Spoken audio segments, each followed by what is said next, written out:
Good evening, good afternoon, good morning, good night, wherever you are. Welcome and happy Earth Day. My name's Michael Barrett and I am the head of events and corporate social responsibility at TR Business. And I'm delighted to be co-moderating this final session with my colleague Luke Barris-Hill, who will introduce himself in just a couple of minutes. So it's the 9th and final webinar in what has been a fantastic week, full of insights, full of new ideas and so on that we've been hearing from all different sides. And we've got more to come in this session entitled Green Influencers, Combining People, Planet and Purpose, Part 2. As you probably saw, we had the first part of the closing keynote earlier this morning at 9 a.m. And you can watch that and all the other sessions, both here in the platform, the event platform. That should already be there, but if not, it will be very soon. It'll be on the YouTube channel, the TR Business YouTube channel as well. Like all the other sessions, you can watch them on demand. And what was great is that when we launched this event last year, we had a lot of people tune in live during the event, but literally thousands of people have watched all the sessions from last year's Sustainability Week. And we're expecting similar interest, if not more, on all the sessions watched on YouTube as well for this year, because it's been really interesting, fantastic insights, fantastic ideas being shared. And we'll be obviously doing a lot of coverage on TR Business about all the various things that we've heard about, including some breaking news. We've had breaking news from Nestle, we've had breaking news from APTRA, the Asia Pacific Travel Retail Association, announced here live during this week. So it's been great that companies are using this event and Earth Day, of course, as a springboard to launch, to announce some really interesting news on sustainability. So thanks to all of you for joining us here. Thanks to our speakers also for the time and effort they've put into this event. And of course, a special thanks to our headline sponsor, Mars, as well as the sponsors of this session in particular, who are Mars, Beam Suntory, Diageo, JTI, and L'Occitane en Provence. But also all the other sponsors who are supporting this event. Thanks to you. And you can see their logos on screen right now. As you know, there was no checkout, there's no PayPal or credit card payment system as you registered for this event. We make it free of charge because we want you and as many people as possible to hear all about the sustainable services, sustainable ideas that are going on in the industry, and of course the ideas that we're bringing in from outside the industry. We want to have that message spread as far and wide as possible. So we make this event free of charge, and we couldn't do that without the support of our sponsors. So thanks to all of you. We launched this event last year in the middle of the pandemic as an online event. Obviously, it's the only event in the industry dedicated to sustainability. Online, why? Well, we're not going to fly people across the world for an event purely on sustainability, but we're delighted to have been invited and to continue to be invited by different trade associations to present at their events on sustainability and consumer issues, where people are gathering anyway. So you'll see more about sustainability from TR Business at all the various regional trade associations where we've been invited to. In fact, Luke was there last week in Florida at the Summit of the Americas in Florida. So the objective of this session, as all sessions this week, is really to share ideas, initiatives, current projects, pipeline projects. And as we've seen in session this week, it's been a springboard for further collaboration and creativity, as it was last year, in areas, new areas that companies taking part have not really been investing in already. And so there've been some exchanges post the sessions between speakers and saying, hey, we've got to collaborate, and that's great. And we'd like you to do that as well. Get in touch with the speakers, find out more, especially the companies who are you're not familiar with, who are these fresh faces we're bringing in, who can also provide you with some interesting services and products. So we try to bring all these new concepts and potential partners, as well as hearing from industry stakeholders. Last year, we had David Katz, founder of the Plastic Bank, who was inundated with contact requests after the event. And I'm sure all the speakers from outside the industry this year as well will be too. And we've got some more coming up in this session. Also new this year, we've broadened the scope of topics. Last year, we looked a lot about the environmental aspect of sustainability. This year, we've been talking about diversity and inclusion and health and well-being as well. And we'll touch on those in this session as well as having those dedicated sessions earlier this week. So in this session, as all session this week, we've had a great speaker lineup. We've got a great speaker lineup, and we've had a great speaker lineup. from the keynote session and the design session on Monday, the health and well-being and diversity and inclusion session on Tuesday. Thursday, we had the future of food session, and circularity, circular solutions, innovations and inspirations, with some really interesting concepts about food waste management, as well as recycling, upcycling, and even in this design field, with Lagardère talking about their concept store in Geneva Airport. Today we've had the first part of the closing keynote session. We've had another category session on the spirits, wines and spirits category, with Clara's colleague Anna, who's just presenting some mindset insights, and you'll hear from Clara in a second. And of course, we can't forget the sustainability pitch sessions. We've had 2 sustainability pitch sessions with 8 companies vying for the Travel Retail Sustainability 4-star Trailblazer status and the Travel Retail Sustainability 5-star Hero status. So congratulations to Gonzalez Baez, Nestle, Mondelez and New Wave for achieving the 5-star Hero status in those 2 sessions. And of course to Altavia, Mondelez again, Moroccanoil and L'Oreal for achieving the Travel Retail Sustainability 4-star Trailblazer status. And you can watch those pitch sessions also on this platform and our YouTube channel.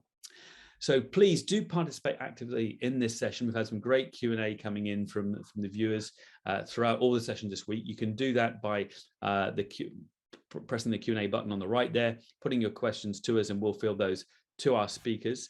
And without any further ado, I'm going to pass on to my colleague Luke.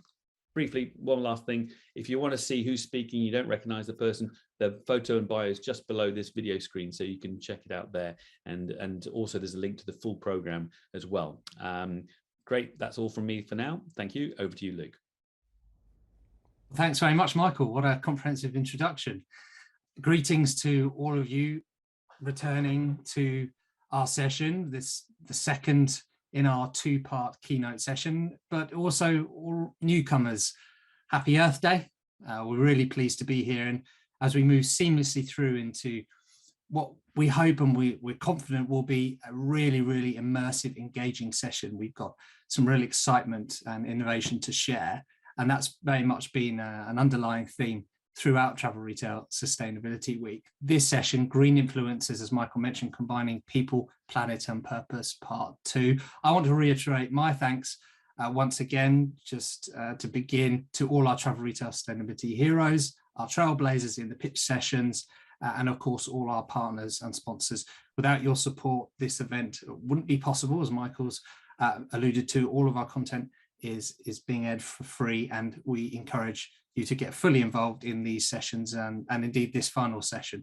So thank you all for tuning in. I'm Luke Barrett-Seal, as Michael mentioned. I'm managing editor of the TR Business e-zine, and I've just been really inspired, I think, as we move into this final session, by the quality of information, the ingenuity, the depth of knowledge on display, not to mention the real trailblazing attitudes that I feel have been symptomatic of many of the companies and brands and brand partners that we've seen on show, both during the pitch sessions, but also in our webinars. There's some great statistics. As Michael mentioned, Mindset has shared a wealth of data, and that continues to play out through these sessions and into our other products, TR Consumer Forum, for instance.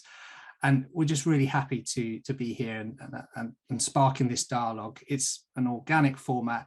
As Michael mentioned, Travel Retail Sustainability Week was launched last year in a virtual format. It remains a virtual format, and it's just generating such great momentum. The dialogue, the interactivity is clearly trend-setting, and it's something that we are very proud to have all of you involved with.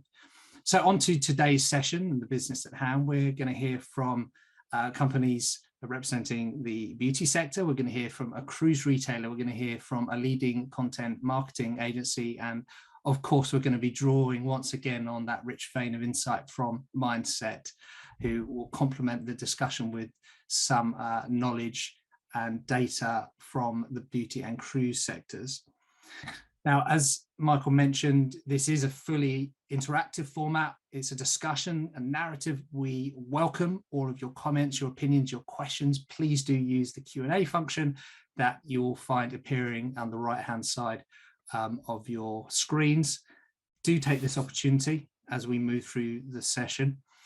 And in similar fashion to our previous sessions, what we'll be doing is going through, and at the end, we'll be asking each of our panelists to offer their thoughts, some concrete actions, some key takeaways and learnings that we as an industry can galvanize collectively what we've learned and move forward those conversations for the betterment of the industry. So I'll be reverting to our panelists at the end in traditional fashion.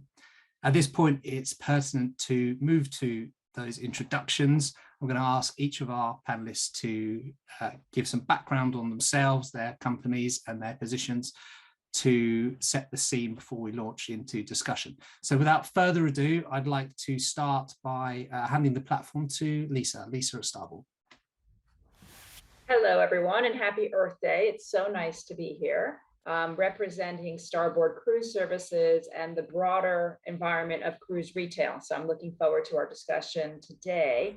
My role at Starboard is I lead marketing, which includes all of our storytelling initiatives. So I'm sure that as Rob gets us going on that part of the discussion, we'll have engaging dialogue about how, especially for this theme of sustainability and social responsibility, storytelling is hugely important.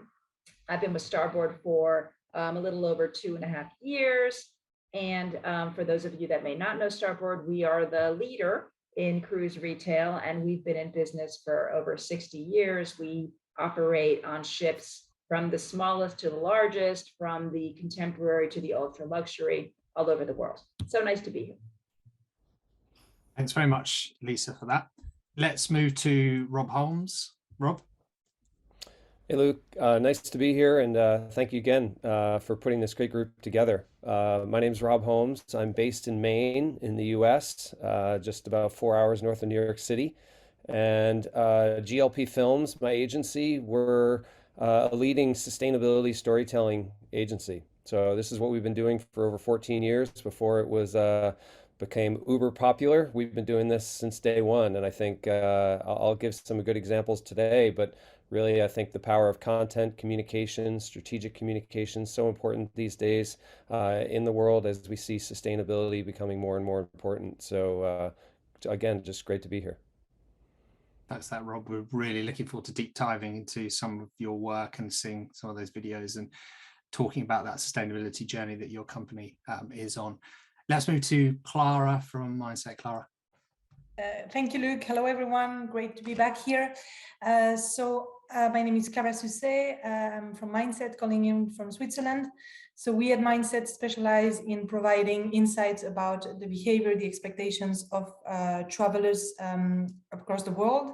We focus on basically what they're looking for when they're shopping in travel retail, what they like, what they dislike, and ultimately what can brands, retailers, and all of the industry stakeholders do to better meet their needs. And we've actually been doing quite a lot of research recently, specifically around the topic of sustainability and how it impacts decisions, satisfaction, and so on of travelers. So I'm looking forward to sharing some insights with all of you and to contributing to the panel discussion. Thanks, Clara. You're very welcome. And finally to Beatrice. Beatrice. Hello, I'm Beatrice. I'm part of the leadership team of Molton in charge of brand and marketing. Sustainability has always been at the heart of what we do, but more specifically, 3 years ago, we defined our ESG strategy with some very specific and ambitious commitments from a people, place, and product perspective. So I would be happy to share a little bit around that. Thanks very much, Beatrice. So to set the scene for our discussion, I'm going to hand over now to Rob Holmes, who, as mentioned, is the founder at GLP Films, full content marketing agency, whose company creates some really wonderful examples of sustainable storytelling, and we're going to see that play through. So without further ado, Rob, I will hand the platform to you. Okay, great. Okay, so hopefully you guys can see just my cover slide. Just one per, okay. All right, well, a quick snapshot on myself outside of a very proud father and husband. I'm based, as I mentioned, in Maine in the US, and I have a very different background. And I point that out because coming into the world of content production, I didn't go to film school. I actually have a business background and conservation background. So this was important for me in our journey, again, doing things differently in the world of content. And so I just wanted to give a quick snapshot of just my career. Quick snapshot again of my agency, GLP, because we are really focused on helping brands become leaders in tourism. And a lot of that this day and age, especially revolves around sustainability. Michael, you mentioned just this week, so many great stories, story potential coming out of this week with all the topics that have been discussed. But you can see, you know, we've produced award-winning work, really focused on the tourism industry. Sustainability is as our core. We've had the honor and opportunity to work with a lot of great different brands across the industry, if it's looking at destinations, media, hospitality, etc. And that's really been important to our team, just to work with the best. And then lastly, just really had the opportunity, I'll show you two films today, one that just recently won an award. And that's been really important for us, putting out good content that makes an impact, that engages with viewers, but also engages with the trade. Again, I think that's our role in trying to help the industry. So the power of storytelling. Storytelling is probably one of the, up there with sustainability as being overused, but it is a powerful medium. And there's a lot of examples. I think we all will have examples of how stories have impacted us, the memories we have with family and friends. It's a very engaging form. Those are the memories that stick out. Those stories that you hear as a child, but even as an adult that you share with colleagues, people that you meet while traveling. You know, nowadays, the digital channels, which are the key channels for marketing these days, they're overwhelmed, they're flooded. And what kind of content sticks out? It's those stories. It's not that promotional commercial that's put in front of you. It's something unique and authentic. And that's really our focus. And I'll show you some examples today.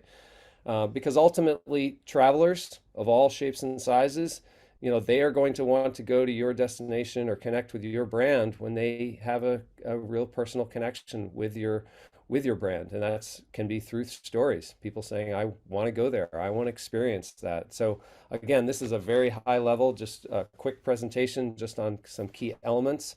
But I think ultimately storytelling is a really important medium. One of the campaigns that we did just during COVID, it actually got us voted the #1 storytelling agency in 2021, was our Tourism Strong campaign. Long story short, March of 2020, we saw, you know, when the doors shut for all of us, we realized, what can we do? How can we help the industry? I reached out to people we've worked with over 14 years around the world and saw tremendous stories of challenge, of struggle, but also more importantly of resiliency, of adaptation, of the word we all know now, pivoting. And I will say, you know, it really increased my passion and love for tourism, just seeing how committed people were. You know, we all know and we all love the tourism industry because of the commitment and dedication that most of the people have, and those are the people that are surviving and the brands that are continuing on. So this case study is on our website, and so feel free to check it out. But it's really, it was a great story to tell. So I'm going to dive in just because I've got a short window here on a case study that we did. And when I talk about the tourism community, this is a great story. This is coming out of Thailand. We filmed there actually in March of 2020. So just before, when we left Bangkok, there were 35 cases of this thing called coronavirus. And so it was really an interesting time. And then obviously everything changed after that. But this is a great story of community and the power of community, and then you'll see some really important elements that I'll talk about. So let's show this first video.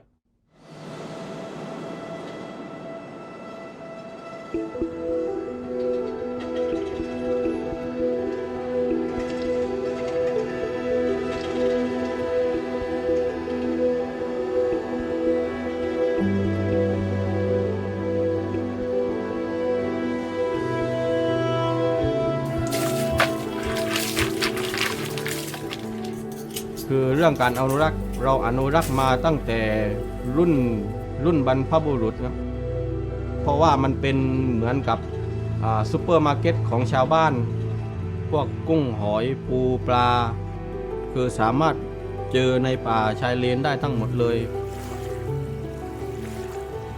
ป่าชายเลนเปรียบเสมือนเขาเรียกลงมาปัดน้ำเสียนี่คือความสำคัญเปรียบเสมือนลักษณะของตัวสะพานตัวคำว่าเชื่อมโยงระบบนิเวศก็สำคัญคือการอนุรักษ์ไม่ใช่ว่าไม่ให้ใช้ประโยชน์เลยแต่คือให้ใช้ยังไงให้ยั่งยืนเพื่อจะได้ใช้ถึงรุ่นลูกรุ่นหลานต่อไปในอนาคต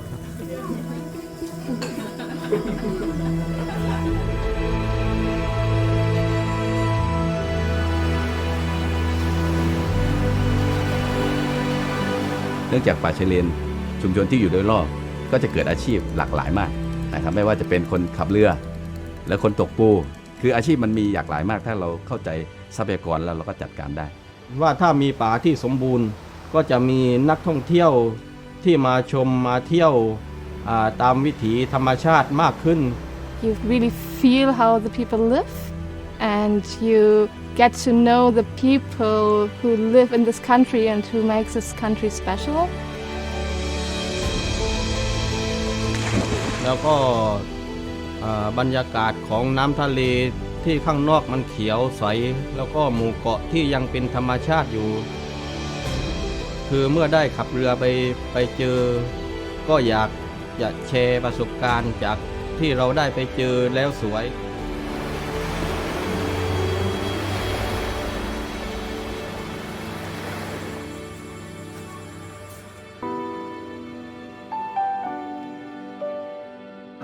I really enjoyed like getting into the handicrafts and to be able to do it myself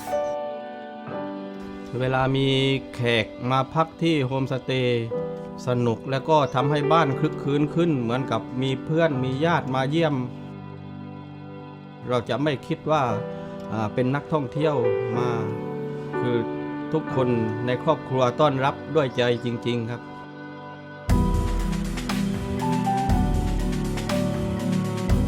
มุสลิม 99% ไทยพุทธ 1% เราก็สามารถอยู่ร่วมกันได้โดยมีความสุขไม่มีปัญหาขัดแย้งเรื่องศาสนาเพราะว่าศาสนาเป็นเรื่องการนับถือทางจิตใจเพราะฉะนั้นเรื่องศาสนาจะไม่มีปัญหากันเราสามารถอยู่รวมกันอย่างมีความสุข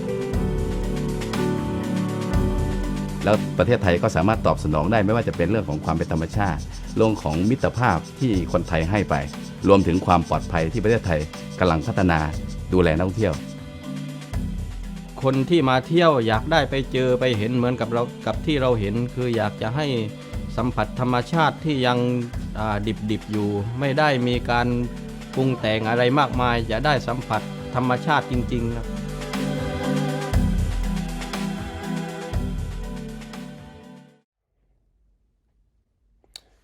So I think that video will show you and give you a really good sense of how tourism has changed. The community that we've all seen the importance of coming out of tourism and really the traveler's perspective. So for time purposes, I'll just jump right into sustainable tourism. We all know it at this point, and you know it's all revolves around people, planet, and profit. But I think more importantly, as things have really moved on, that sustainability means so much more now. You're looking at inclusivity, diversity, culture, heritage. You know, it's not just being eco as where it started, you know, decades ago.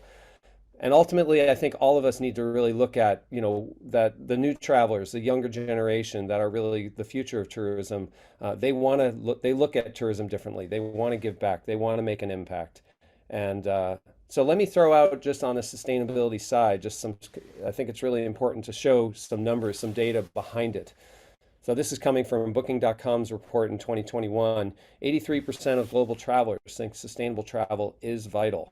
You know, we would never have seen that pre-COVID. Secondly, more importantly, 76% want to ensure the economic impact of the industry is spread across. This is really that impact of people don't necessarily want to go to the big cities per se, but they want to make sure that there's impact and results coming out of their dollars that are being spent.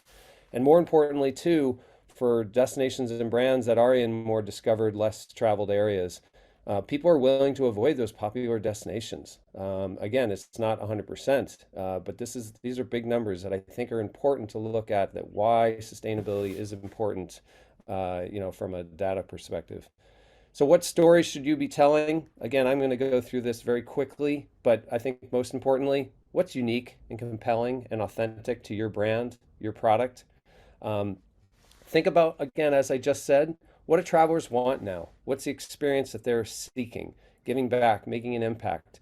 Now, diversity, inclusion, it has to be a part. Again, authentically, I will say, you can't force it. It takes time, but definitely that representation is very important. And being conscious of travelers now, and I will say, these are some of the biggest, fastest growing traveler components. And a lot of the reason is because of the influence of and the importance of sustainability. They're all filtered through each of these sectors.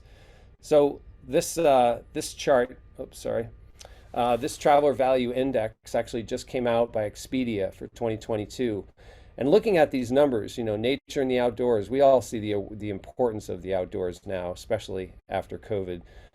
But I think also too, though, looking at people wanting to, 50% essentially are really trying to go to less crowded areas.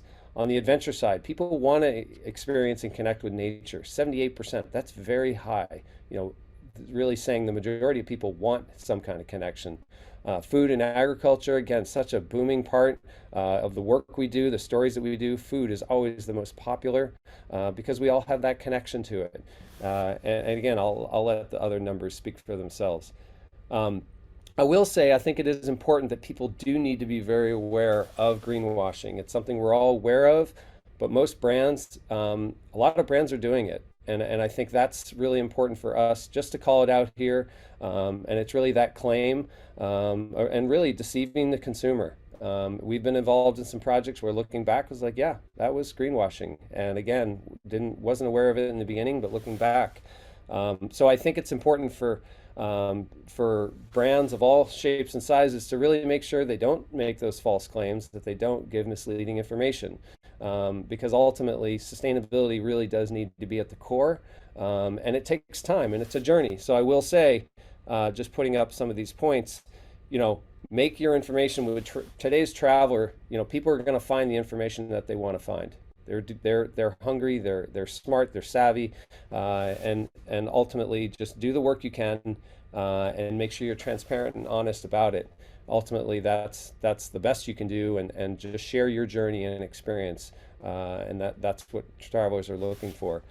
So on the marketing side, we all know digital and social is key, but we also too know that experiences, which are really driving tourism, they can play a really important role in that unique experience. So I wouldn't say everything is online now. There is a tremendous need and interest in in-person, offline experiences. So I think most importantly, as mass tourism has definitely gone to the side, or is less the focus for a lot of brands in the industry, identify your target market and go after them, and one of the big initiatives that destinations are doing, for instance, is really shifting to that high value, low impact tourists.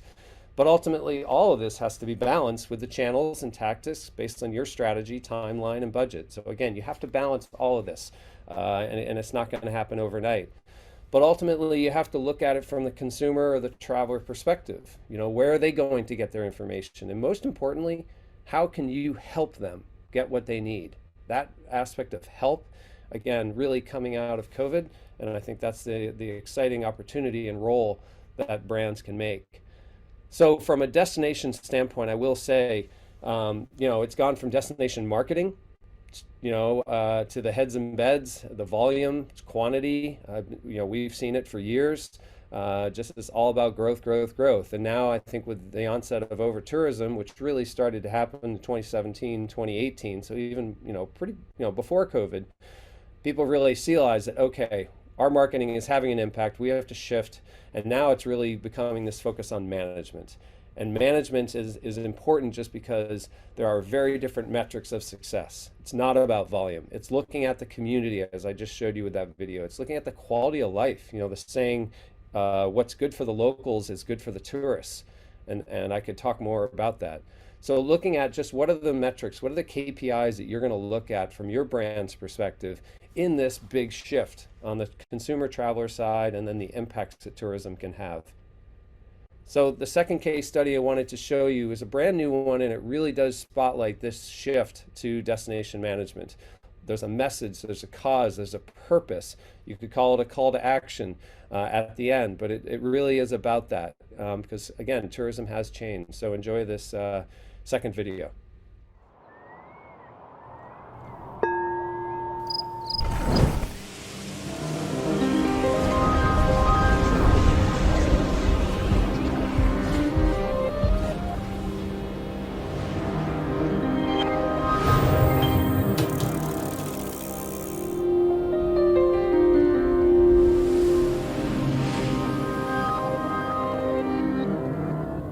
The soul of Sedona. The moments that you share with people here, they're genuine. There's no barrier. It's kind of a place that amplifies your intentions. I think that Sedona forms memories of the way that it's treated. The power of Sedona to soothe that part of the brain that creates our distresses so we can live life as a soul. When I've lived other places, when I've been out of town, I dream about Sedona, and I feel like I'm there, so I keep coming back.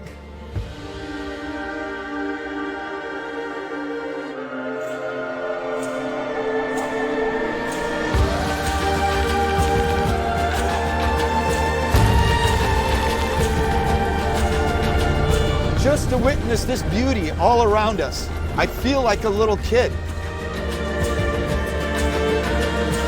I really think the soul of Sedona is the integration between the arts and the natural beauty here. There is a certain feeling that comes from this place, and that feeling, I believe, is derived from the land. Long after all of the humans that live here pass, the Red Rocks will still be here. We have a duty to share the magic with people. That was our calling from the beginning. We've done nothing great here. This destination has existed. We are fortunate that we get to take part in it. We really hope that all the people that live here and all the people that come here will treat this place with the respect and the reverence that it deserves.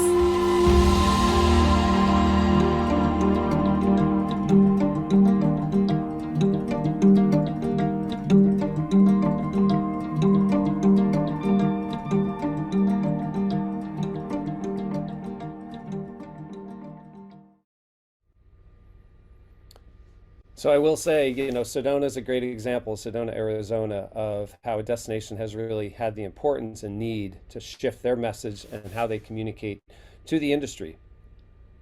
So here, just summarizing the key takeaways, just to wrap up my session here, sustainability, it really has to be a fundamental component of what you're doing, the brand behind you. But I will say it takes time, so don't rush it. It's a process, it's a journey.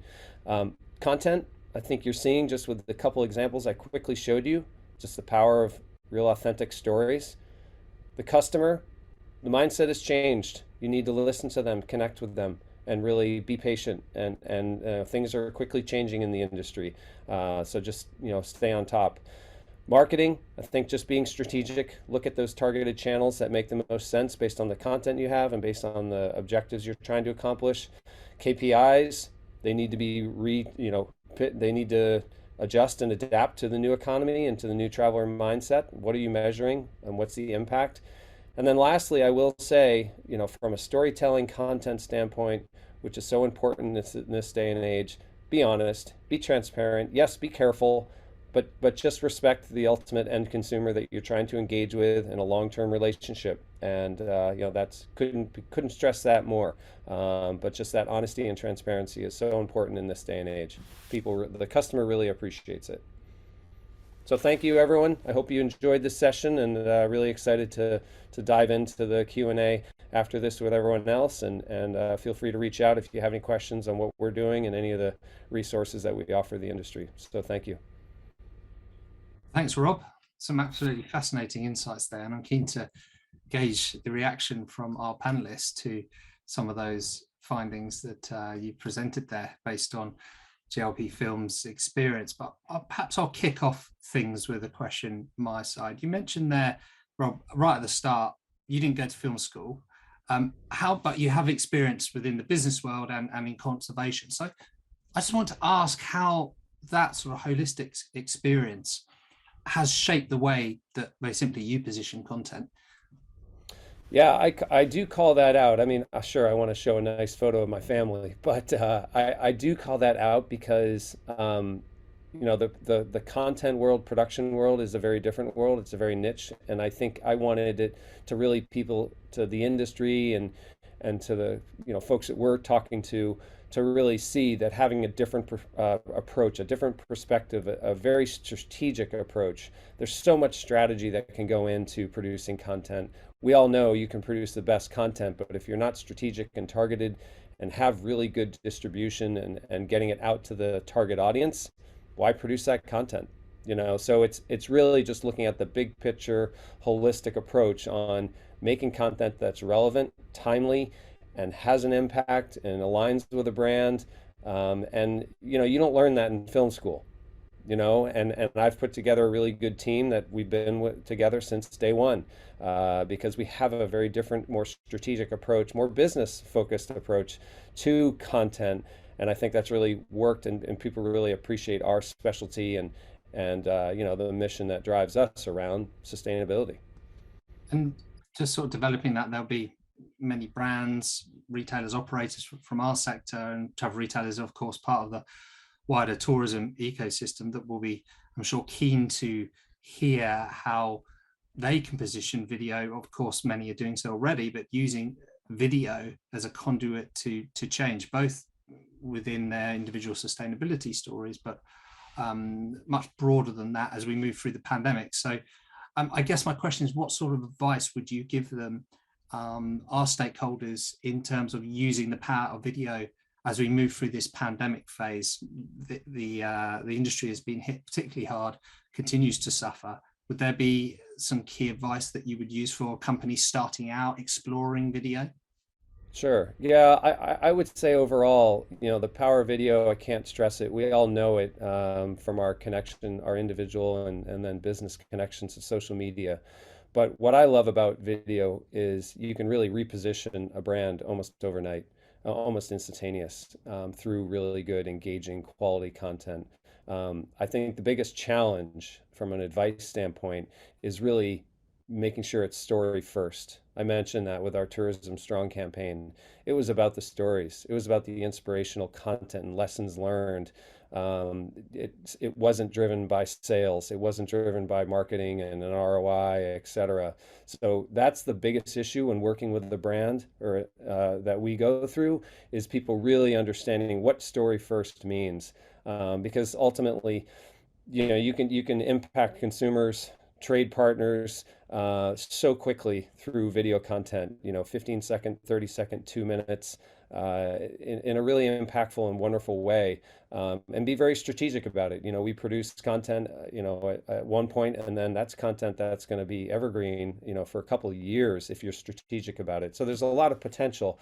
You just have to really make sure that you're focused on that story first approach, which takes time. Not the sales team is, fighting for something else, but they have to buy into it, and it's a process, and people really have to understand what the long-term goals are and what you're trying to accomplish. But I will say there's nothing more powerful than a really good, engaging video. And you talk about the challenges there, and that is really pertinent. Obviously, again, coming back to our sector, we have lots of different brands working in lots of different categories, subcategories, in addition to the retailers and the airports. and their partners. So I guess I wanted to ask, as they go through the experience of emerging from the pandemic, you obviously work with a lot of different clients. And so I want to ask kind of what challenges have you as a company encountered along the way in terms of positioning brands to tell their stories in a certain way? Or has it just been a case that there's been quite a diversity of approaches to positioning that content, and it's been an education piece your side? Yeah, I mean, there's a lot of ways you can go with that question. I think most importantly, the biggest challenge that we've run into is, well, two things. What a brand thinks the story they want to tell, because ultimately when we're going in and we're interviewing, a cross section across the supply chain and the trade and multi-stakeholders, we're getting into the nitty-gritty. We're getting into the real heart and passion of why people are doing the work they do, and sometimes the reality is not what people hope, because it's driven by other goals and aspirations. But it's really that. So on the one hand, I would say one of the challenges we run into is an initial story goal is actually in reality different than what you hope, and that's really important for us to communicate to a brand, to say, I know you want to sell this story, but it's going to slightly tweak based on the people that we're talking to. You can't produce a video without good interviews and good feedback and discussion with the industry. So being prepared for that shift. And then the other part is sustainability. It's you might think you're a sustainable brand, but a lot of times it's more on the marketing side, and it's not the depth and breadth. And I can't tell you how many organizations we've worked with who, I put them into two buckets. It's the folks that want to talk about, it's almost marketing driven, and so you have to make sure it's really authentic and true in producing content. And then the other side is the people that have been doing it for decades and never thought about it. It was just part of their DNA and part of their ethos, and two very different situations. You can still produce great content and stories, and that's ripe for media pickup and ripe for consumer engagement, but very different situations. And I think, again, it comes down to our important communication with our brands and clients to say, you need to be aware of this, and let's help the journey and help everyone involved, through that process. But it's really, again, that reality check that the brands need to be aware of. And authenticity and transparency have been key themes throughout this week. And you mentioned greenwashing in your presentation, and obviously we know it still exists. But I wanted to ask you from a video content perspective.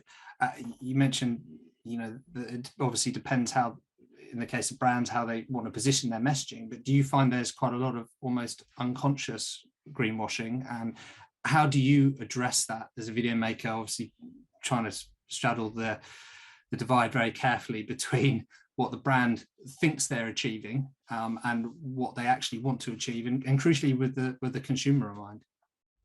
Yeah, I think it really comes down to, it's a great question. It comes down to traditional advertising, in my opinion. If I had to have a quick response, it comes down to traditional advertising and then content marketing. It comes down to marketing versus stories. Those are totally different. And so in those situations, and again, we've seen a lot over, we've filmed in 46 countries, I think now. We've seen a lot and had a lot of great experience, and that really helps. But it's the authenticity side to it. If a brand is struggling with it, is the first comment is, go to your people, go to the people behind the brand, not necessarily the CEO, the directors, the head people. Go to the people that are living and breathing a brand every single day. Pull that content out, pull those authentic stories, why they're doing the work they're doing, why they've stayed along, with a brand for X number of years. And there's nothing more powerful than getting those real experiences and passion and love from people behind a brand. And you can tell any story that you want. But that's when you run into that struggle of greenwashing. I would say there's a big difference between marketing content and story-driven content. And so anything's possible. You just have to make sure you're You have the content strategy, you know who your audience is. Again, just being prepared, having that strategic approach to communications, and ultimately making sure you are transparent. And that's the shift that we're seeing, is people are saying, it's okay to admit we're struggling with X. It's okay that we're not accomplishing Y. It's okay that we haven't reached our milestones. People appreciate that. They, when we're developing a story, I want to see that story arc, those struggles, those challenges that people go through. And not every brand, wants to do that. It's nervous, it's stepping out. But the reality is that the appreciation and engagement and the sharing, and you look at social and the metrics, it's no comparison. If you stick your neck out, per se, and admit the challenges and struggles that you're doing, that, hey, we're doing the best we can, we're being as honest and transparent as possible, that goes so far in today's consumer. That acknowledgement of, we're not perfect, we're not doing this right, we're trying, we're working hard, and just make sure that you toe that line. It's powerful, and it's awesome to see. If we can get there, and a brand, a powerful brand, a large brand, letting go and just trusting the process, and ultimately it's a wonderful, impact and result. Being humble is often an understated quality, both in personal and corporate life. I wanted to gauge the reaction from our panelists. There's been some really, really interesting insights there from Rob. Perhaps I can pick on Beatrice first. Is there anything you'd like to come back on via Rob's presentations? Any things that stuck out for you? A lot of what you said, Rob, resonated with me, actually. But one in particular is your point about high value and low impact, which is about the fact that sustainability is a big opportunity to create value for the consumer. Part of that value is the low impact. So it's really a way to rethink completely how we serve the consumer. Yep, impact is a real important part, and I think you can also look at it from the people that spend the most money in tourism are the adventure travel segment, the slow travel segment, the wellness segment, the responsible segment. People want to immerse, they want to spend time, they want to really engage and have a meaningful experience. So that's all the high value. They spend more and they stay longer. Again, just a simple snapshot into the tourism sector. I'm sure that resonates for you, Lisa. Obviously, Starboard Cruise Services experts in the experiential side and bringing brands to life. What can you say on what Rob's presented? Is anything that you'd like to pick out particularly? For sure. I think that there were two things. One is just to bridge that conversation we were just having about the value and the impact.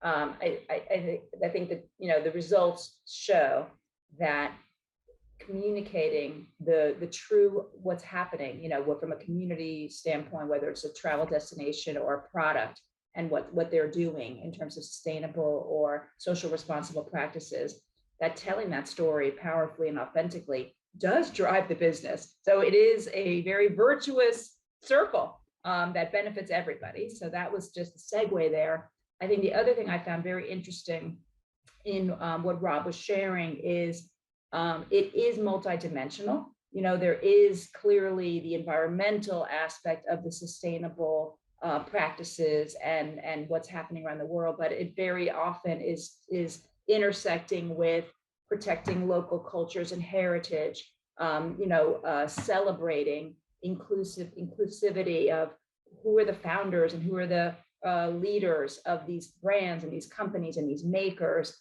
And you'll see when I share some material, like that's it's all intersecting now, and the consumers clearly wanting to understand sort of the full aspect of what these brands and makers are doing. And so it's also kind of an interesting communication opportunity to be able to tell the full range of that story.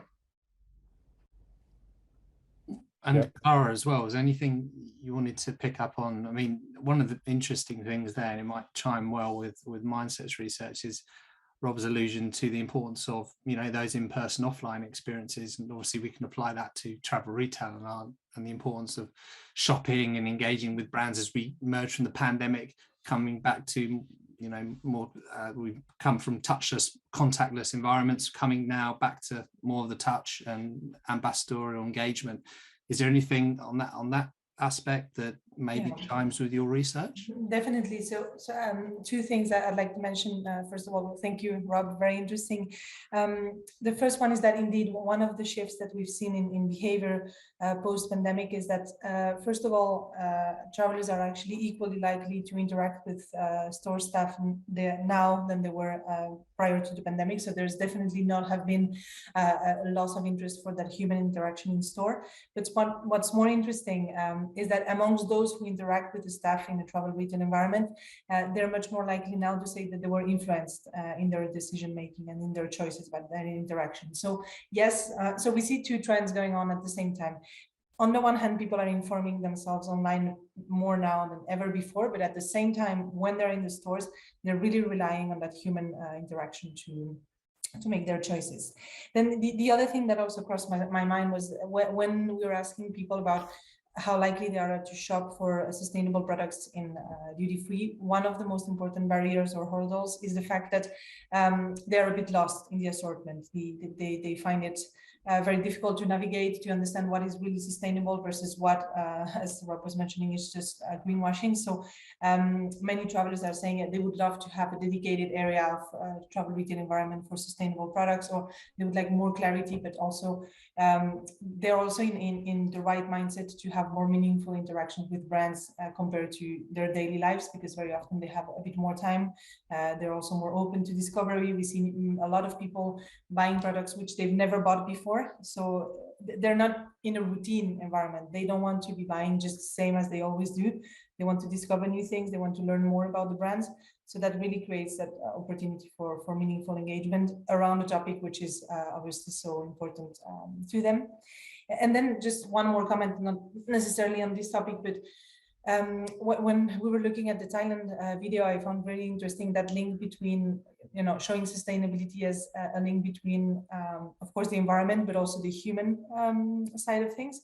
Because when we ask travelers, what does sustainability really mean to them? Of course, they talk about carbon emissions, they talk about the environment, biodiversity, and so on. But very often they're talking about the impact of their consumption on other people's health condition and also living conditions.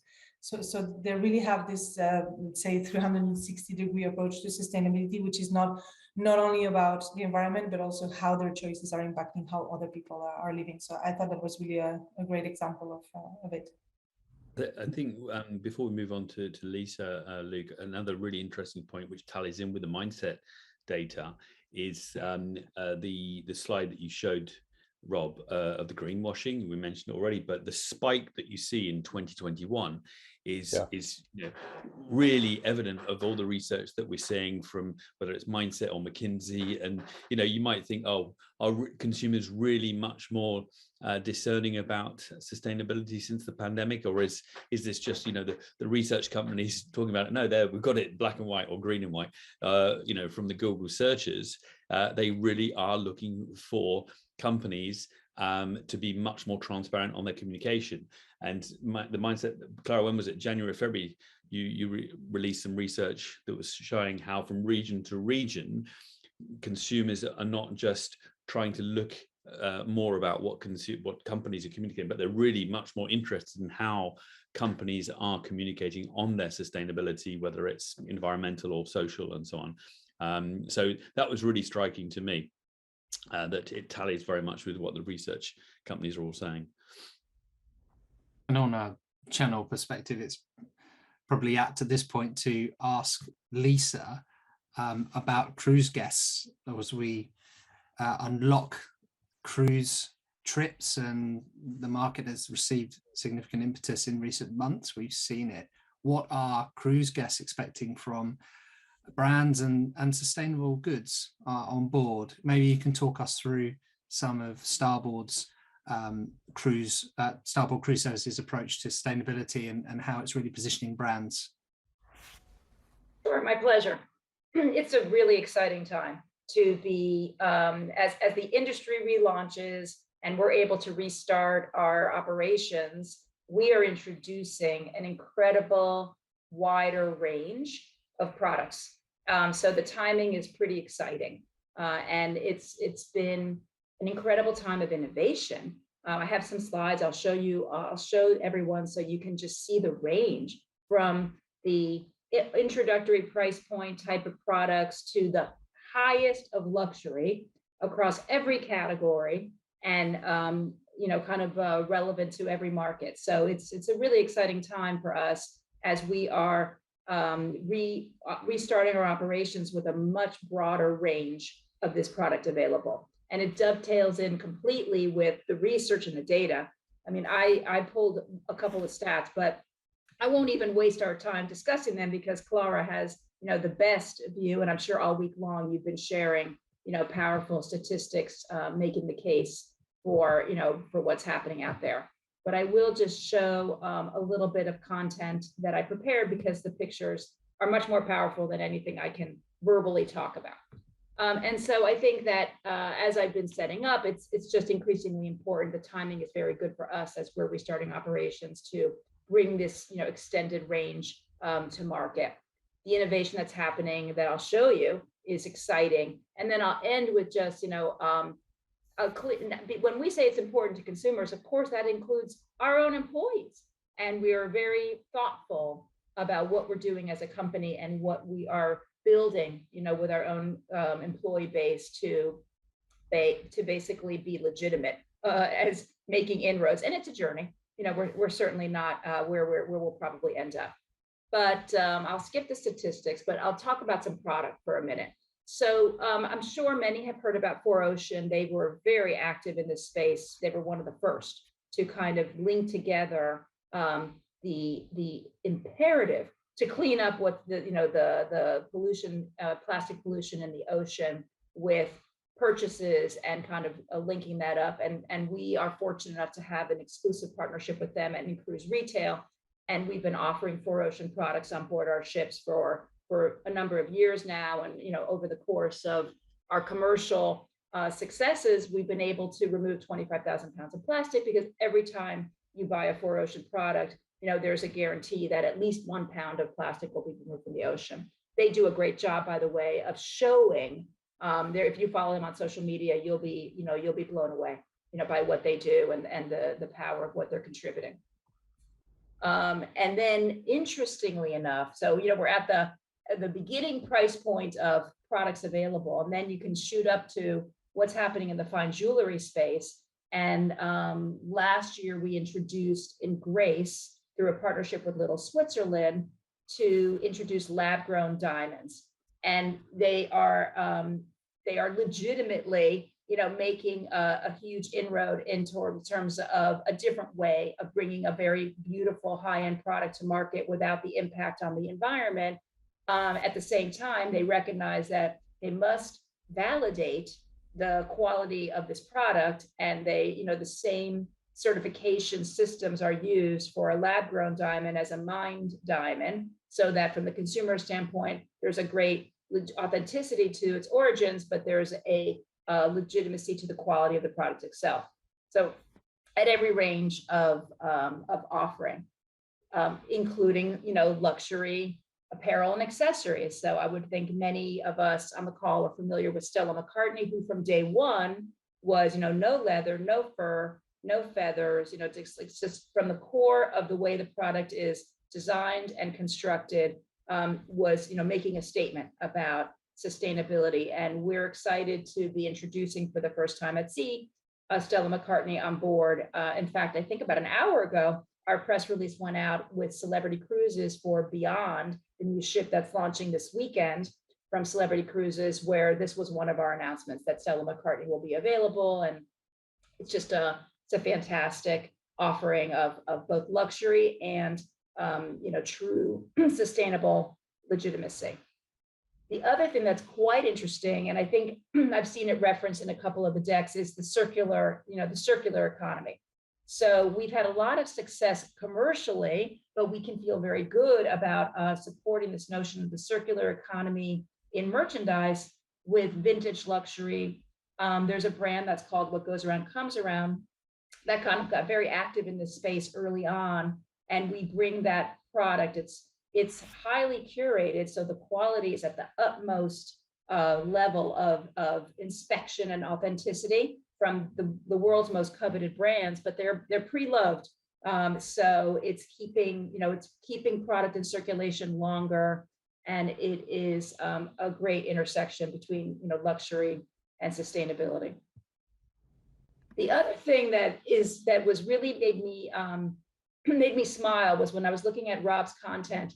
Is there's the offerings of products that you might be able to find on land, but this intersection of in the travel space of being able to bring really authentic destination products that not only are created through sustainable methods, but reinforce, supporting local cultures, local heritage, and local craftsmanship is just a huge area of expansion. And this is one of the collections that we're just introducing now from a beautiful brand called Bespoke. So they take designer scarves, so there's a luxury component to it, but they repurpose them and they make these fabulous footwear products. And it's all local and local craftsmen and all natural materials that are used in the construction. So just all these incredible aspects of social responsibility coming together and unique to sort of vacation retail, travel retail. The last kind of piece of content I have around what we're doing and sort of how it's coming to life through our offering is the interesting opportunity to bring it all together. That there are multiple things happening. It's not just environmental sustainability, it's health and wellness, it's inclusivity, it's celebrating, the origins of these products and these brands and where they come from, and getting that information to the consumer. We were hearing from Clara about the consumer wants to be able to understand what is being offered to them, and how do you do that when you walk into a shop and there's hundreds of products on display. I would say we're on a journey. We have more work to do, and it is a combination of video, digital, and in-shop, as well as our people on board being able to seamlessly talk about these products and what makes them special. I'm just sharing as a small example some work we're doing with icons to try to point out through signage, through digital information at a glance how a consumer can identify what this collection has to offer, what makes it special, what attributes does it represent. And so this is something that we've introduced also on celebrity. I guess we'll see it when they're boarding beyond in the next few days, as well as across the fleet. And we're looking at ways to do this across all of our ships, because there is a lot of product out there, and we do need to make it easier for the guest to navigate and find them all and identify them all. And just a point on company culture. There's tons that we're doing, and I just showed you a small smattering from the product standpoint, but behind the scenes, there's a lot of work that we've done. And frankly, it started during the pandemic. The pandemic provided a unique opportunity for us to really step back and think about the company culture that we wanted and celebrate, what makes us each diverse and unique. And so we have business resource groups that we've kicked off and that we host for shipboard employees and shoreside employees. And it's proven to be very powerful, even just to kind of create stronger community inside the company. Much more to do. It's a journey, but we're very committed to the process as part of our North Star, purpose to curate a vibrant world. Thanks very much, Lisa. I wanted to ask you, if I'm not mistaken, you appointed a chief people officer earlier this year, John McGill. Yes. Tell us a bit about that. It was an important move. How has that accelerated the inclusivity dimension of Starboard's work? And what is he really focusing on? Well, he is coming in, ready to go. He's only been on board for maybe a month, if that much. And he's very much tapped into our stated purpose is curate a vibrant world, to pull that through the entire employee base, both shipboard and shoreside. and have us live those values and that stated purpose in our employee experience day in, day out. So he's jumped in quickly to pull out the stated values, our principles and commitments as part of the Curated Vibrant World purpose. So we're pulling together, much more engagement and more communication platforms to bring our employees together to truly celebrate kind of the differences that abound across the entire employee base, and to kind of double down, on our efforts to live those values every day. Okay, well, that will perhaps come back to that. I'm quite keen, just before we go to Clara, I think it's a nice segue to just pick up on your allusion there to vintage and pre-owned luxury. Obviously, we're seeing that come through. In fact, when I was in the US last week, we hosted a panel as part of our TR Consumer Forum Regional Edition, in which we spotlighted LXR, Laura Swan, who's working with the Loop Duty Free in Montreal to profile pre-owned luxury at North American Airport. But for the cruise business, just what sort of reaction have you had from consumers to this? Obviously, there's appeal, but I'm quite interested also to hear on the e-commerce side, because I know that's something that companies are looking to do, particularly LXR have been experimenting with that. Yes. Well, right now our business has still remained brick and mortar. We're very keen to introduce e-commerce. We have that roadmap all set, and we're aligning with our cruise line partners about how and when, how quickly we can introduce it, because it's a critical channel. And so from a brick and mortar standpoint, the reaction when we introduce that vintage luxury, it's such a wow.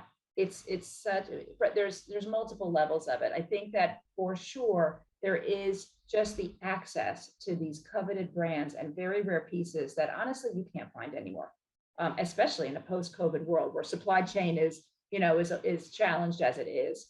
So there is just the genuine thrill of being able to access some of this amazing product from these coveted brands. And then when our partner does a very good job of telling the story of the authenticity of each piece and the care that is taken, and that this is keeping a piece in circulation. And I think that we've seen guests respond very favorably to understanding the full value of what they're purchasing, and they absolutely get it. Big success. And across multiple different types of cruise line partners. It's not only on the ultra luxury brands. It's really something that is in demand everywhere. It's that authenticity, also the accessibility from a price perspective, but also the legacy of owning a luxury brand at an affordable price. Obviously, with the pandemic, it's tightened wallets for many consumers, so it's very important on that side. Clara, I want to bring you in at this point, maybe to share some of the insights that you have regarding the cruise sector and what travel shoppers are looking for, and whether any of those chime with what Lisa is saying, particularly around vintage luxury. Definitely. Can you hear me? Are you able to see my screen, or? We can hear you. You're in screen sharing mode, but it hasn't popped up. Okay, well, anyway, I'll start talking you through the data and hopefully it shows up. So yeah, indeed. So we've also been asking questions about what sustainability means specifically on board cruises and the type of products that travelers are expecting to find. And just wanted to show you a very quick summary of this. So what you see here is what travelers are telling us they expect in terms of sustainable products on board cruises specifically. And what I found interesting here is that there's really this again, they're not expecting brands to just tick one box or two and then be done with that, but they really expect is at the same time to have products that have a reduced packaging or eco-friendly packaging, but then they're also very conscious of the ingredients of the products themselves, and then even going beyond that, they're looking for products that have eco-friendly production processes. So they really have this holistic view, which we also find in airport environments, and that of course was already important in the past in the domestic market. Now it also translates to their expectations when they're on a holiday, when they're on a cruise on a much more relaxed mood. We really see around 6 out of 10 of them are expecting to find all of these types of products.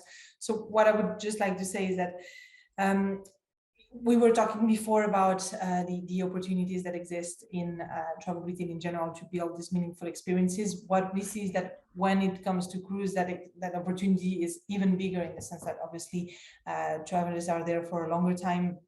They're even in a mood that is even more open to discovery. So we really see that their interest for discovering more, buying products which they've never bought before, buying brands that they've never purchased in the past, but also being able to bring something back from their trip and say, well, this is really unique, it tells a story, and so on. We see it even further enhanced for cruises compared to travel retail in general. Thanks very much for that, Clara. It's interesting to read some of that data regarding consumers' engagement with eco-friendly ingredients. And I think I want to bring in, at this point, Beatrice, to share some of the gains and steps that that your company has been making, Molton Brand has been making, both on the realization of new opportunities, but some of the sustainability gains, be it packaging, products, and across the wider retail ecosystem. Yeah, I was wondering whether at this stage we can bring the video I wanted to share, or if we have to leave it to the end. So we can show it now. That's we fine. can show, yeah, if it's quite short. Okay. We opened the doors of our original hair salon as an icon of uniquely British style.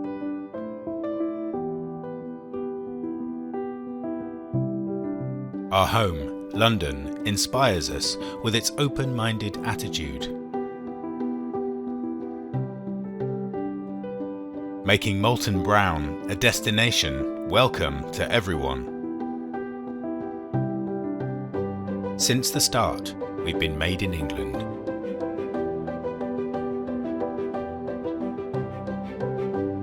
We source the best ingredients in exceptional fragrance concentrations, and have been awarded a royal warrant from Her Majesty Queen Elizabeth II. True to our pioneering beginnings, we're devoted to doing good while making you feel good through our commitment to sustainability. We have never tested on animals and never will. Our nearby Elsenham manufacturing facility is carbon neutral, and we make plastic bottles with 50% recycled materials. Our passionate people are what make us, from our eclectic perfumers to diverse producers and those who think of every little detail. We create distinctive fragrances you'll love.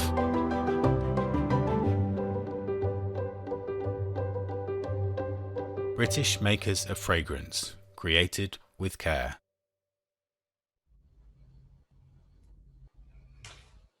So I wanted to introduce with this video, because I was alluding to the fact that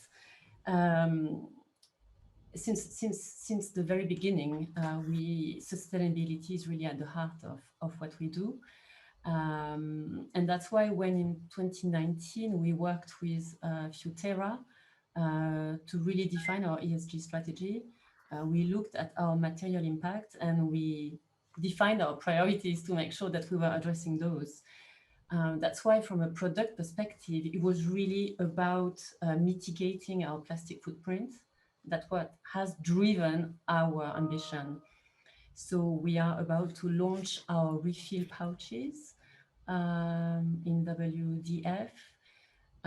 We have also reduced by 50% our bottles now are made with 50% recycled PET. So it means that it is, very ambitious. We are cutting by half our plastic footprint, pushing refillable. So that was really our core priority. And we are also introducing a new hair care range with bottles which are made of 100% recycled PET, and also botanical herbs, which are grown with hydroponics, meaning not on the soil. So we believe really it is our reason for being to stay true to our origins and of being pioneers in sustainability. From a place perspective, we have achieved this year carbon neutrality of our manufacturing place. So for us, it was a big commitment for 2025, but we've achieved that way before, focusing on reduction of carbon. That's our main priority, but we are also offsetting now whatever is left. As we are about to refit T5, we really focus also on bringing more sustainable materials. But the last point also, I was listening to Lisa and the fact that employees are our best advocates. Our people now are really pushing us from a D&I perspective. So we also have now community groups. We have a steering board, and they are the ones to come with the commitments we want to publish later in the year. So this is a real big focus for us now. I know, Beatrice, you've been working with Futera to undertake a sustainability audit, I believe, a couple of years ago first, but now you're into the next stage. Can you just tell us a little bit about that and perhaps how that shaped your approach to consumer engagement particularly? Yes, so we are looking at it in two ways. One was, 3 years ago, we made commitments. Can you look at our achievements and give us your assessments? So from a material impact. And they had a very simple green, orange, red. And we had green, lots of green and a few oranges, so where we need to really keep working on. And then what they did is look at it from what they call the magic side, which is more from a communication perspective. If you go on social media, in the print, influencers, what do you hear about Molton Brown? And how do we rate versus our competition? So we did both exercises versus competition, material impact, logic or communication impact. On the logic impact, on the communication side, we had lots of orange and one red. So obviously, although we were doing a lot from a material perspective, which we feel is the right thing to be doing, we are not very good at communicating about it. And actually, when we just step back and look at how we communicate, we talk on social media, on our website now, we are talking a little bit more, but there is a lot of things that we take for granted. The fact that we own our factory, the fact that we recycle 97% of our waste, the fact that we are carbon neutral, all these things we just do because they are the right things to be doing. So now Futera is advising us now that we have mitigated our biggest exposure, which was our plastic footprints. We didn't feel it was right to not come up to solutions for our consumers to offer them an alternative choice. Now what we are looking at is really where we can lead from an ESG perspective, starting by a deeper dive on defining our purpose. So again, I was intrigued and interested to hear from you, Lisa, because actually they have been talking to people, and Rob, you were also mentioning that, talking to our people in the stores, in the manufacturing facility, in the head office, just to understand the why. And that will enable us to really be more channel and targeted in our efforts. Because obviously there is a lot we have been doing, but we feel we need to have a clearer roadmap and to establish what we really want to champion, become known for, and communicate clearly to the consumers, which doesn't mean we won't be doing the base work because it's the right thing to do, but it's challenging our own approach where we put all the strain on the business, yet we didn't really communicate or broadcast or amplify in a super loud way because we are a bit humble as well. So for us, the next step is really about keeping the investments, but defining a clearer strategy to really get the return and the recognition from our consumers. I think Beatrice, it's a really interesting point because it's been discussed in several sessions this week about how companies communicate to the consumers, and in some sessions it's been said, well, we don't. We just get on with it, and it's just got to be a natural evolution. And the priority hasn't been focusing on communicating our sustainable initiatives and strategies to the consumer. But I think from what Rob was saying in his presentation, you know, he said consumers are really, and as I said earlier on, it came out of the mindset insights. Consumers are really being more discerning, and brands, service providers need to communicate more on what is happening in terms of investments and sustainability.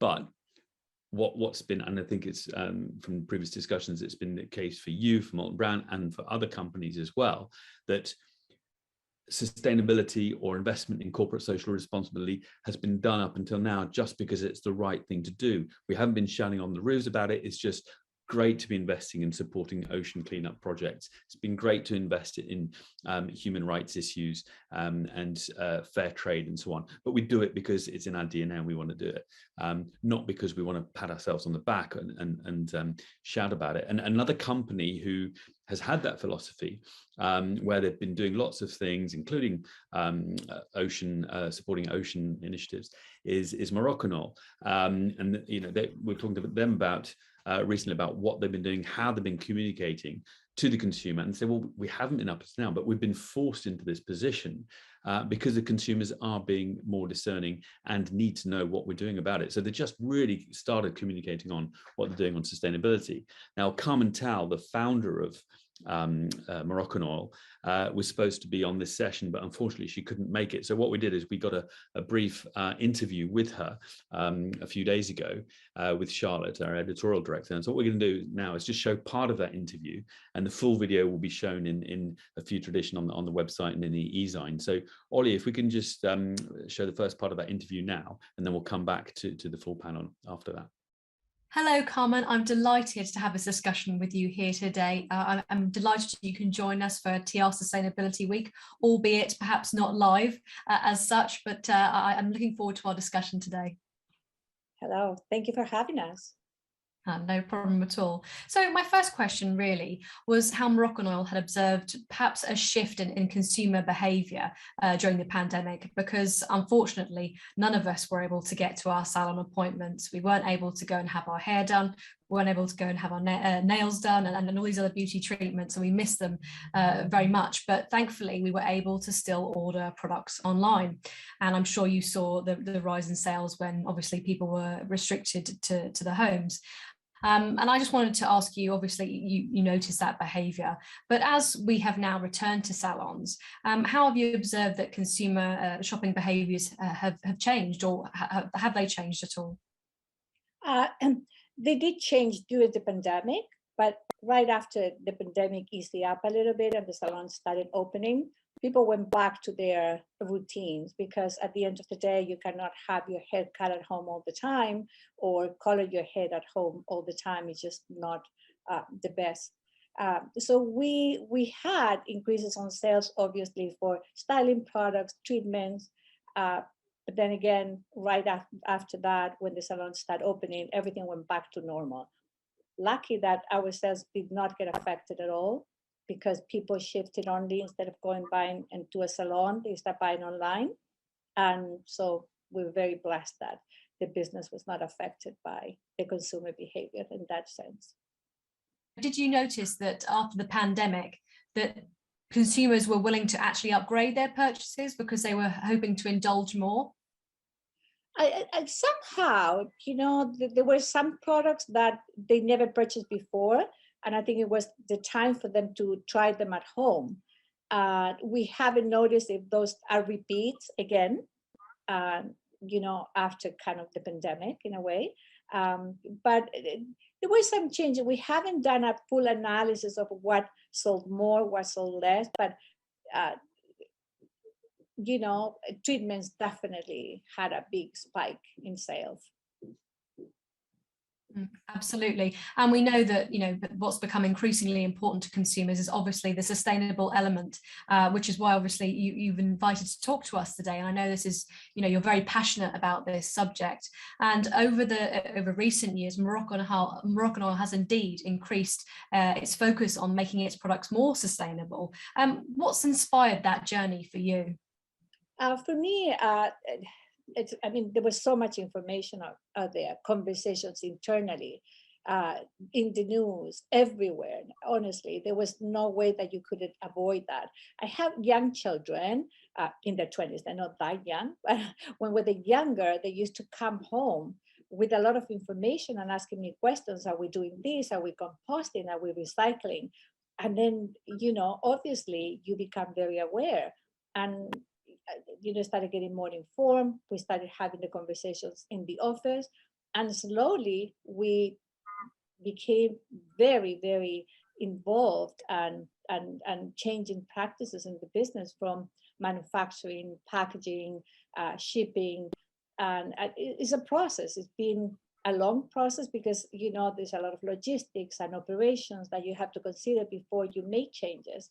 But it's very rewarding to know the changes that you're making will absolutely make a difference in their environment. It will make a difference everywhere. And you know, with the hope that if more people join in the efforts, you know, I think we're going to be in a very good place sooner than later.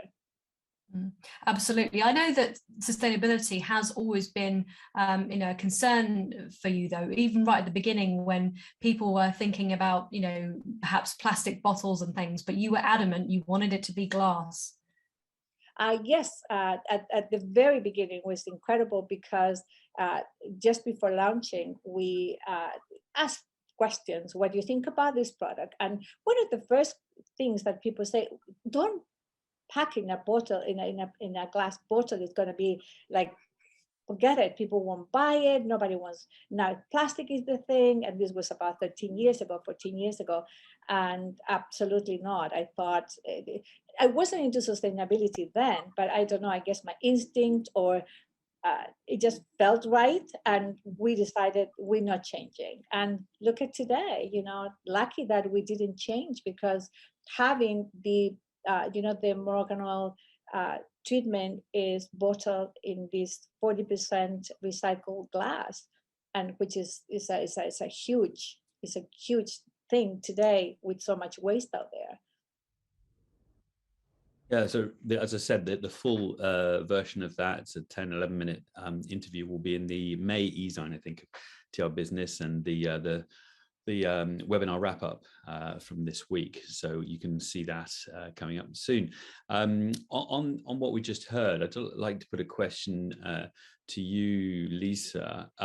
We heard throughout this week about different retailers looking to increase their portfolio of products that are eco-friendly and sustainably sourced. And last year during this event, in fact, or it was just one just before this event, we had an interview with your friends over at Virgin Voyages and Harding, and they were talking about launching, I forget the exact percentage, it was 80 or 85% of the products on a particular ship when it launched, when it was to launch, would be sustainably sourced, either through women empowerment projects or charity initiatives and so on. And most of those also were new to travel retail. Is this a tendency that we'll see also with Starboard Cruise Services, a greater emphasis on eco-friendly, sustainably sourced charity initiatives and so on in the product portfolio? I think it's absolutely it's a trend, and it's been happening kind of naturally. And as we have broadened the universe of what is important, there is the environmental sustainability, there is the celebration of inclusivity, there is the celebration of local cultures and local heritage, you know, that we continue to actively seek, you know, products and brands that that lean into those areas, because it makes sense. It makes sense for what the consumer wants. The cruise lines are excited about it. It supports the idea of travel and vacation. So that is absolutely, you know, an upward trajectory that we are looking to continue. I believe we are almost out of time. We're just about out of time. So I think we are going to move to wrap things up. We're really, really pleased, obviously, for all your input and insights. And, you know, what a way actually to end. Real inspiring dialogue and collaboration, partnership, those threads coming through very clearly again in this session, as they have done throughout the week. Plenty of takeaways to build on. That importance regarding communication, transparency and authenticity is really come to the fore once again. Before we close off, I want to, in traditional fashion, as we've done throughout the week, and as I mentioned in my earlier comments at the start of this session, offer the opportunity for each of our panelists to just provide some closing remarks, some key actions to take forward based on the learnings we've heard today and from what has been shared, to how we can future-proof our industry's development and conversation around sustainability. It could be anything. It could be regarding, carbon reduction initiatives, diversity, equity and inclusion, community outreach, philanthropy. There's a wide remit, but we want to take these conversations forward, as Michael mentioned. So if I can come to perhaps Lisa, probably makes sense to start with yourself, and then we'll go around. What have been your key takeaways? I've said a bunch of things, and I guess what I would leave the audience with is it's a journey. There is we definitely do not claim victory. We are excited about the intersection of satisfying the culture that we want for our company and our employees, and matching that with what our external consumers are looking for, and bringing it together for them in terms of what we do and how we approach our business. But I say it's a journey. There's a lot we've done, and there's tons more to do. It is very much a journey. Rob, what advice can you give our industry in terms of key takeaway? And what have been your key takeaways? What advice can you give to our industry?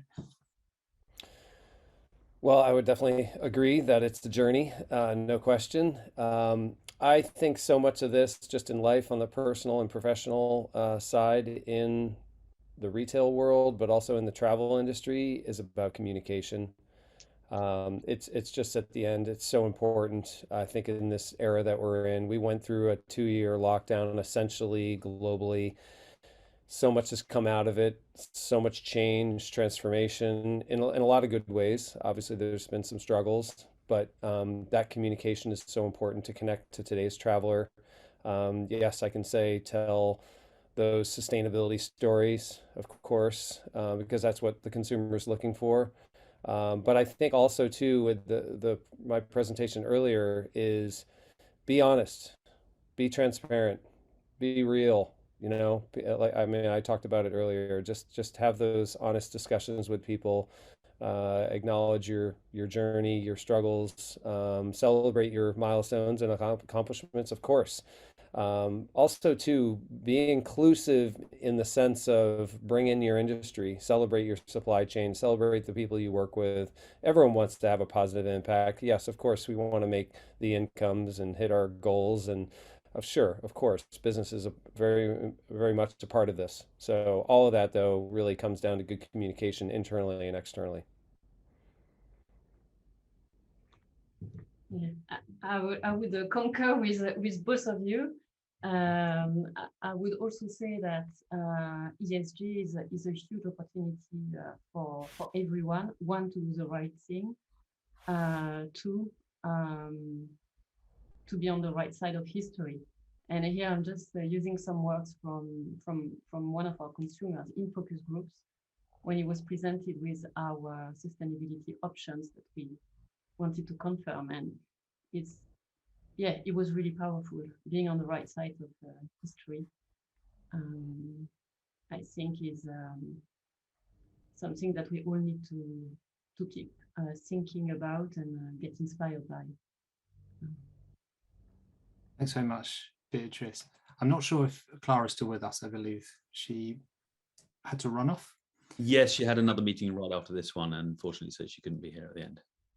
So to wrap things up my side, and I'll hand back to Michael, I think what Beatrice just mentioned there, and indeed Rob and Lisa, summarised very nicely. I think it's okay not to have all the answers. I think that's what's really come through for me this week. Customers and consumers across the business and indeed in the trade, they appreciate honesty, frankness, transparency, and authenticity.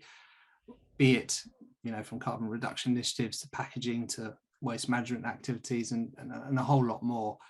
It's when we don't exhibit that there becomes problems. We run into problems. And I think that the strides we've made once again this week in our second annual Travel Retail Sustainability Week, trailblazing the way with new initiatives and concepts that we've all collectively got around and scrutinized and helped each other with understanding how that takes our industry forward. I think that's a very powerful message that I take and all my colleagues take as well. And I think, it's important to continue that. Just to remind you all, these sessions will be available on demand. Michael will point to it, I'm sure, at the end in due course. So you can catch up with anything that you've missed during the course of the week, including those sustainability pitch sessions where you can revisit and relive the glory of the sustainability trailblazers and hero accolades. And of course, for more information on sustainability topics, you can visit trbusiness.com. We have dedicated sustainability section, as I may have already mentioned, in addition to our e-zine, which we launched for the first time, a sustainability focused issue. So please do check that out. Of course, editorially, myself and my colleague Charlotte Turner are eager to hear your latest news and views. You can contact me at luke@trbusiness.com, Charlotte at trbusiness.com, and of course, not to forget Michael, who's been the orchestrator for this whole week and put a lot of hard work and energy. So please do contact Michael as well, Michael at trbusiness.com. All that remains is for me to say thank you to our partners, headline sponsor Mars, platinum sponsors Beam Suntour and Diageo, all of our premium partners, and of course, all of you watching, taking the time to engage and contribute to these very valuable sessions. Your support really is it's essential to hosting and platforming these discussions, and we're really grateful for that. That's pretty much all from me. Thank you so much again. Happy Earth Day, and look forward to speaking to you and seeing many of you soon, potentially in Singapore and also in the coming months. Over to you, Michael. Thanks, Luke. And just on the sponsors, I want to add a thanks to the session sponsors who are Mars, Beam Suntory, Diageo, JTI, and L'Occitane en Provence. So thanks to all of you and all the other sponsors, as we mentioned earlier. I mentioned in several sessions that we'll be soon in Singapore in 3 weeks, the TFWA Asia Pacific show. Look forward to seeing you there at the Sustainable Futures one. We have 2 webinars coming up on diversity, inclusion, health and wellbeing in June. We have the Travel Retail Awards underway right now, closing on the 3rd of June. I said 31st of May, but that was just to get the entries in before it gets too late. But 3rd of June is the closing date. And we'll have the awards ceremony in Cannes on 4th of October. So do send in your submissions for best category, best sustainable supplier, best sustainable retailer. Lisa, when I see some great initiatives from Starboard and from you, Beatrice, there in the awards, and we're celebrating all that in Cannes. And of course, Travel Retail Consumer Forum event in Cyprus, with the host sponsor of that is Cyprus Duty Free. So we'll be in the Limassol from the 5th to the 7th of September with our friends at Mindset, who are our joint venture partners on that event, with lots of consumer insights. Thanks once again to Clara, Rob, Lisa, and Beatrice for being in this session. It's been really insightful. I just want to leave you with a final word written by someone Beatrice will know probably more than anybody else, called Jacques Attali, who's a former advisor to French President Francois Mitterrand. And I bought this book of his back in 2009 when I got him to come and speak at an event in Cannes alongside Bob Geldof. And it's a fascinating book called A Brief History of the World. I think that's what it's called, A Brief History of something. Brief History of the World, is that right? I'll give you the title, something like that. Anyway, Brief History of the Future. Very important. Brief History of the Future, really interesting book. And he says, depending on how we act today, our children and grandchildren will either inherit an enhanced habitable world or else will toil, loathing us in a sort of hell. To ensure that we hand down to them a livable planet, we must start thinking now about what the future holds. We must strive to understand the origins of that future and what needs to be done to help shape it. And the rest of the book tells the story of what we can do. So with that, I leave you all. Have a great weekend. Good night, and see you very soon. God bless. Bye-bye.